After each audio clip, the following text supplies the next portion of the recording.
அஸ்ஸலாமு அலைக்கும். நம்ம இன்னைக்கு பார்க்கக்கூடிய வீடியோ, நோயினால் பாதிக்கப்பட்டாலோ கந்திஷ்டியினால் பாதிக்கப்பட்டாலோ பெரியவர்களுக்கும் மற்றும் சிறியவர்களுக்கும் ஓதி பார்க்கக்கூடிய ஒரு துவாவை பற்றி தான் பார்க்க போகிறோம். இந்த துவாவானது நபி ஸல்லல்லாஹு அலைஹி வஸல்லம் அவர்களுக்கு ஜிப்ரீல் அலைஹிஸ்ஸலாம் அவர்கள் ஓதி பார்த்த துவாவாகும். இந்த துவாவை ஓதி நாம் அல்லாஹ்வின் பால் பாதுகாவல் கோருவதே இந்த துவாவின் சிறப்பாகும். நோயிலிருந்தும் கந்திஷ்டியிலிருந்தும் விடுபடுவதற்காக இந்த துவாவை ஓதி அல்லாஹ்விடமிருந்து பாதுகாவல் தேடிக்கொள்ள வேண்டும்.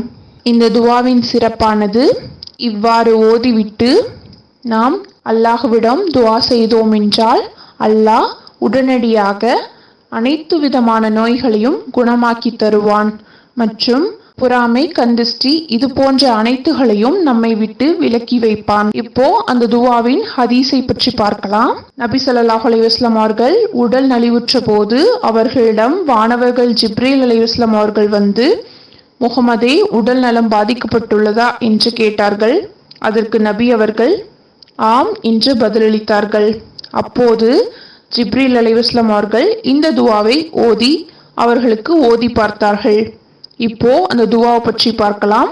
பிஸ்மில்லாஹி அர்கிக் மின் குல்லி ஷையின் யுக்திக் மின் ஷர்ரி குல்லி நஃப்ஸின் அவ் ஐனின் ஹாஷிதீன் அல்லாஹு யஷ்ஃபிக் பிஸ்மில்லாஹி அர்கிக். இதன் பொருள், அல்லாஹ்வின் பெயரால் உமக்கு ஓதி பார்க்கிறேன். உமக்கு தொல்லை தரும் அனைத்து அம்சங்களிலிருந்தும் பொறாமை கொள்ளக்கூடிய அனைவரின் கண்களின் தீமையிலிருந்தும் உமக்கு அல்லாஹ் நிவாரணமளிப்பானாக. அல்லாஹ்வின் பெயரால் உமக்கு ஓதி பார்க்கிறேன். இதுவே இந்த துவாவின் பொருளாகும். இந்த துவா அடங்கியுள்ள ஹதீஸானது நூல் முஸ்லிமில் இடம்பெற்றுள்ளது. இன்ஷா அல்லாஹ் இந்த துவாவை பிறருக்காகவும் தமக்காகவும் நாம் ஓதிக்கொள்ளலாம். இது நோயுற்றவர்களுக்கும் கந்திஷ்டியினால் கஷ்டப்படுவோருக்கும் இந்த துவாவை ஓதி நாம் அல்லாஹ்விடம் அதற்காக பாதுகாவல் தேடலாம்.